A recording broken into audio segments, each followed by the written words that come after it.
আচ্ছা, যে কথাটা বলতেছিলাম, তো এখানে এই ওয়েবসাইটটা আপনার আহ,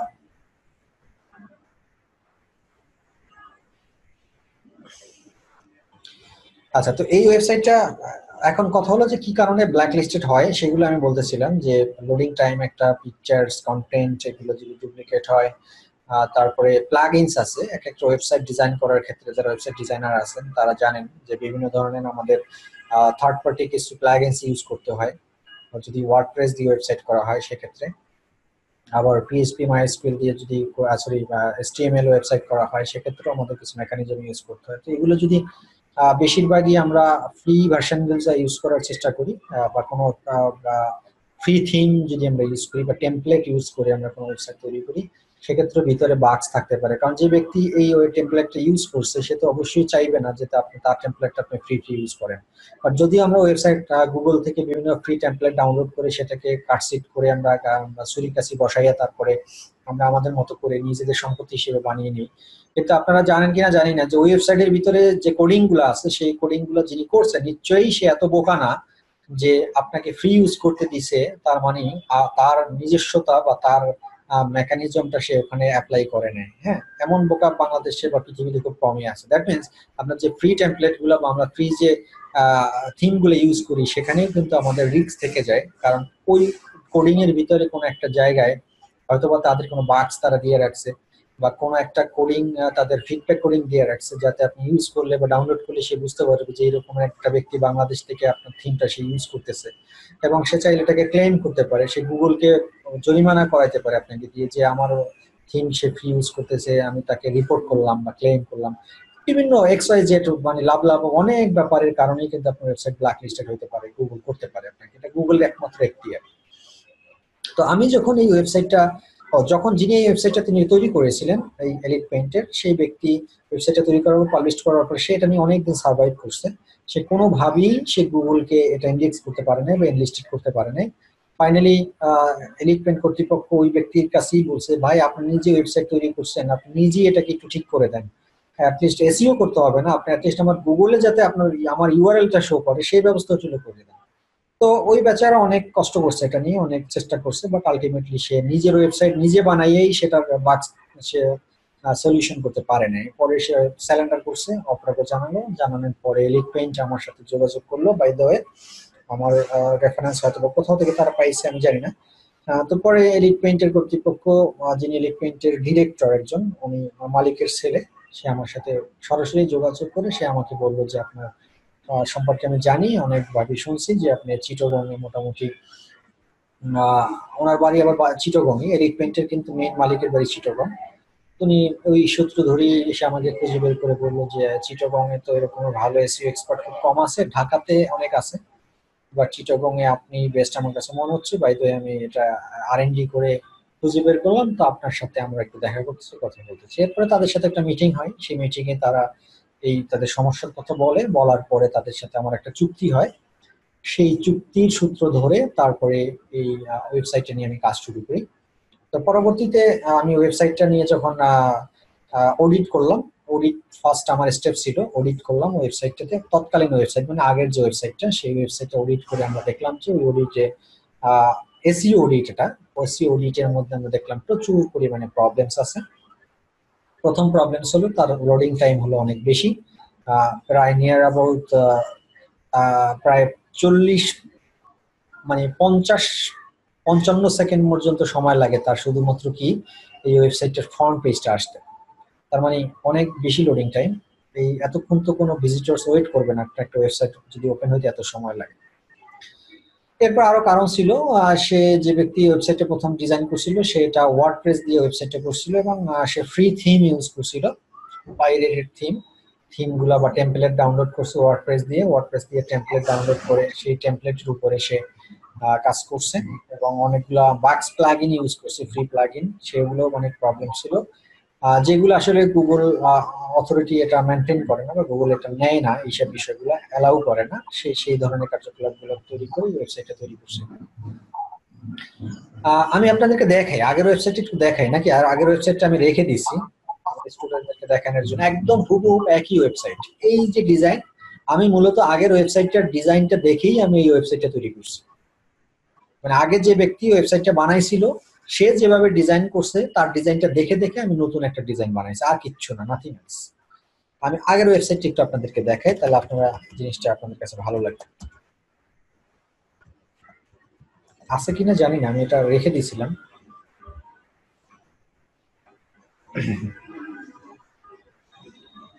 খেয়াল করেন কি পরিমাণ টাইম নিতেছে দেখেন। এই যে এতক্ষণে মেইন পেজটা আসলো।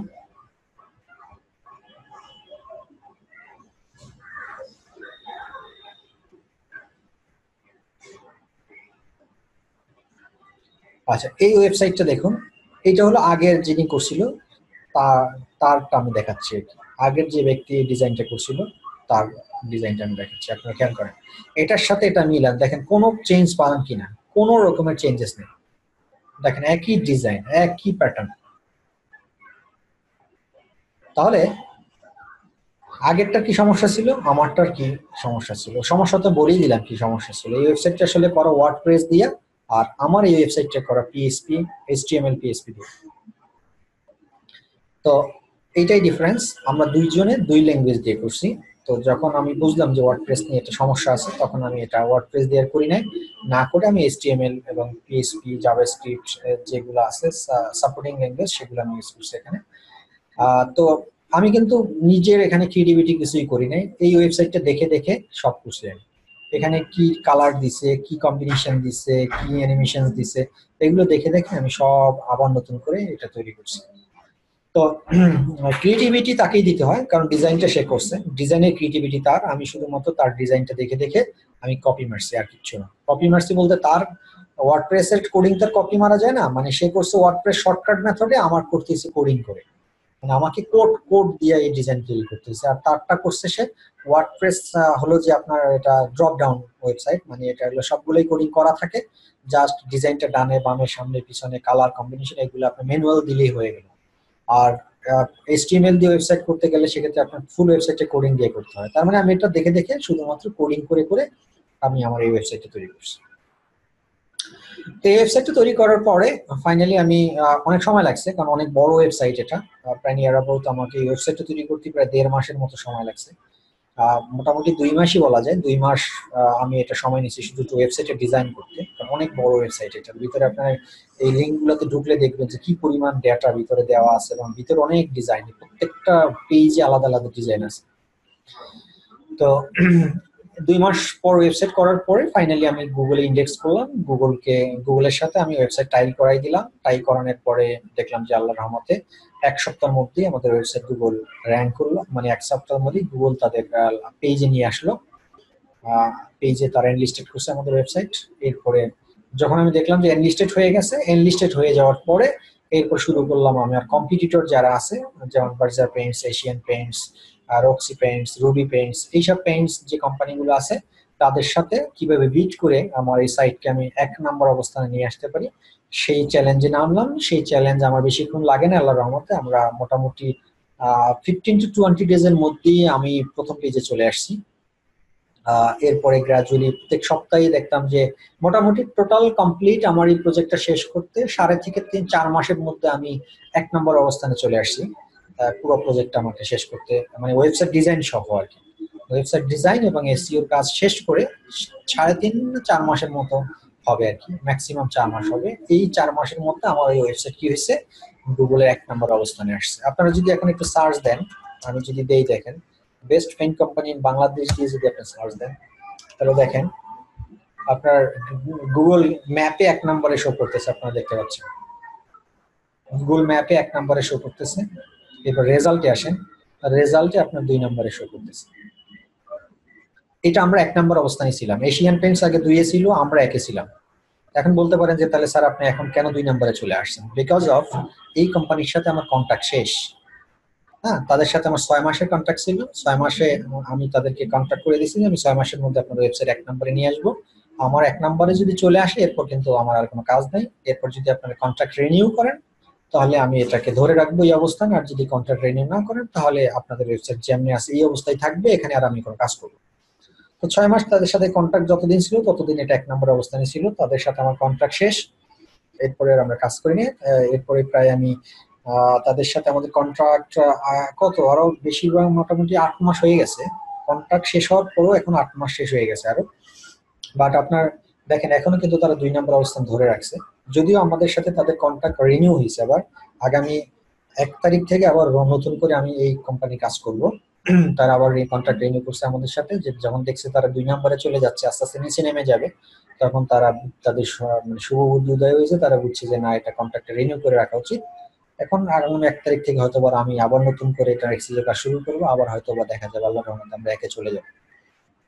এই হলো এসইওর একটা লাইভ প্রজেক্ট নিয়ে আমি আপনাদেরকে একটা পুরো ঘটনাটা আপনাদের কাছে ব্রিফ করার কারণটা হলো যে আপনারা যাতে ক্লিয়ার হন বিষয়টা, যে আসলে কি হয়, কেমনে হয়, কেন হয়েছিল, কি হয়েছিল, পুরো ব্রিফটা আমি আজকে আপনাদের বলার কারণ মূলত একটাই। তো এই এই ওয়েবসাইটটা দিয়ে আমি আপনাদেরকে, যেহেতু তাদের সাথে কন্ট্যাক্ট রিনিউ হয়ে গেছে, তাদের ওয়েবসাইটে ইউজার পাসওয়ার্ড অলরেডি আমার কাছে দিয়েও দিছে।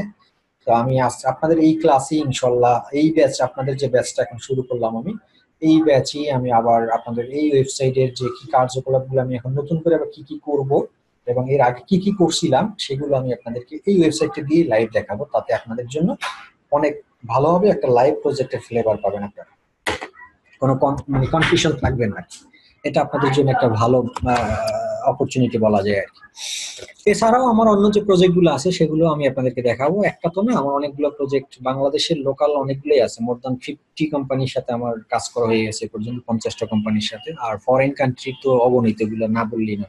বাট লোকাল কোম্পানিতে আসলে এসইও খুব কম করায়, বাংলাদেশের মানুষ এসইওটা খুব কম বুঝে। আর যদি বুঝতো তাহলে এটা 1000 এতদিনে পার হয়ে যেত। বাট যেহেতু তাদের বাংলাদেশের ট্রেনটা নতুন চালু হচ্ছে, আস্তে আস্তে বোঝা শুরু করছে মানুষ, এখন আস্তে আস্তে ক্লায়েন্ট বাড়বে, মানুষের চাহিদা বাড়বে। আচ্ছা, তো এখন আমরা যেখানে শুরু করছিলাম যে মেটা টাইটেল কিওয়ার্ডস, আসলে আমি এটা শেষ করতে পারবো না আজকে, কথা বেশি বলে ফেলছি আপনাদের মোটিভেশন করার জন্য। আমি জাস্ট এই দুটো বিষয় নিয়ে আলোচনা করি এখানে। মেটা টাইটেল কিওয়ার্ডস, মেটা টাইটেল কিওয়ার্ডসটা হলো কি, আমি দেখাই আপনাদেরকে। মেটা টাইটেল কিওয়ার্ডসটা হলো যে, ধরুন আমি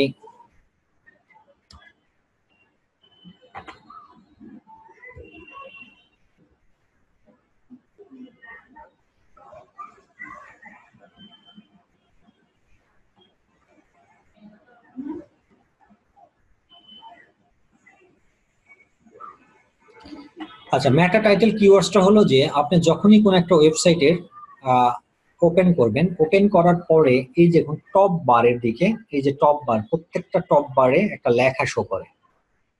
যেমন গুগল একটা শো করতেছে, দেখুন কি। তারপরে এই যে আমি যখন এখানে কার্সর নিয়ে, এলিট পেইন্টের ক্ষেত্রে কার্সর নিয়ে একটা লেখা আসতেছে, দেখুন এলিট পেইন্ট। এটাই হলো মেটা টাইটেল কিওয়ার্ডস, এটাই হলো মেটা টাইটেল। এটা কি আমরা বলি মেটা টাইটেল। তো প্রত্যেকটা ওয়েবসাইটেরই একটা মেটা টাইটেল থাকে। এই যে দেখুন মেটা টাইটেল, এটা হলো মেটা টাইটেল। ফেসবুকেরটা ফেসবুক লেখা আছে, এটাই মেটা টাইটেল। তো এসইওর অত্যন্ত গুরুত্বপূর্ণ একটা বিষয় হলো মেটা টাইটেল। এই মেটা টাইটেলে আমাদেরকে কিওয়ার্ড বসাতে হয়। এখন এলিট পেইন্টে কোনো কিওয়ার্ড বসানো এখন নাই, কেন নাই? এটা কিন্তু ছিল, বাট এখন নাই। এখন নাই এই কারণেই, কারণ যখন আমার কন্ট্রাক্ট শেষ হয়ে গেছে তখন আমার কাজগুলো আমি সবগুলা শেষ করে দিয়ে আমি বেরোয় চলে আসছি আর কি। বাট আবার যখন এটা নিয়ে কাজ শুরু করবো তখন কিন্তু দেখবেন যে এখানে শুধু এলিট পেইন্ট লেখা থাকবে না, এখানে এর সাথে আরো কিছু জিনিস লেখা থাকবে, সেটা আমি প্র্যাকটিক্যালি আপনাদেরকে দেখাবো। তো এই যে লেখাটা, এই লেখাটাই হলো মেটা টাইটেল কিওয়ার্ডস।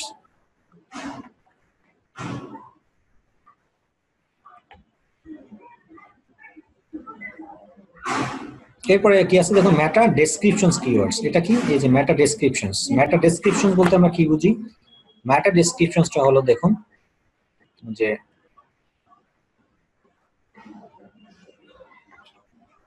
গুগলে যখন আমরা সার্চ দিই, যে best paint company in Bangladesh দিয়ে সার্চ দিলাম, সার্চ দেওয়ার পরে দেখুন এই যে এলিট পেইন্ট, এখানে গুগল 3টে জিনিস শো করে। কোন জিনিস দিয়ে শো, এই জিনিসটা মুখস্থ করে ফেলবেন আজকে আপনারা। মেটা টাইটেল শো করবে, ইউআরএল বা এটাকে পারমালিঙ্ক অথবা ইউআরএল বলে। পারমালিঙ্ক কি, ইউআরএল কি সেটা আমি বলবো, দেখাই দেবো আপনাদের। এতটুকুই জানেন, ইউআরএল অথবা পারমালিঙ্ক শো করবে। আর যে এর সাথে এডিশনাল যে একটা ডেসক্রিপশন শো করে, এই ডেসক্রিপশনসটার নামই হলো মেটা ডেসক্রিপশনস। দেখুন ঠিক তেমনি এশিয়ান পেইন্টসেরও এখানে কি শো করছে, টাইটেল শো করছে, মেটা টাইটেল, ইউআরএল শো করছে, আর একটা কি শো করছে, মেটা ডেসক্রিপশন শো করছে। প্রত্যেকটা সাইটেরই কি দেখ এই 3টে জিনিস একই জিনিস শো করবে, টাইটেল, ইউআরএল, ডেসক্রিপশনস। কি ডেসক্রিপশনস, এটাকে বলি আমরা ম্যাটা ডেসক্রিপশনস। আচ্ছা, ম্যাটা ডেসক্রিপশনস অত্যন্ত গুরুত্বপূর্ণ একটা জিনিস ওয়েবসাইটে। আমরা যারা এসইও করি না, যেসব ওয়েবসাইটের এসইও করা হয় না, সেই সব ওয়েবসাইটেরও কিন্তু ম্যাটা ডেসক্রিপশন গুগল শো করে। এখন সেটা কিভাবে শো করে, বা ম্যাটা টাইটেলও শো করে। আপনার একটা ওয়েবসাইট তৈরি করলেন, আপনার ওয়েবসাইটের ভিতরে যদি আপনি meta title, meta description SEO নাও করেন, সেক্ষেত্রে কিন্তু গুগল আপনার ওয়েবসাইটের meta title, meta description show করবে।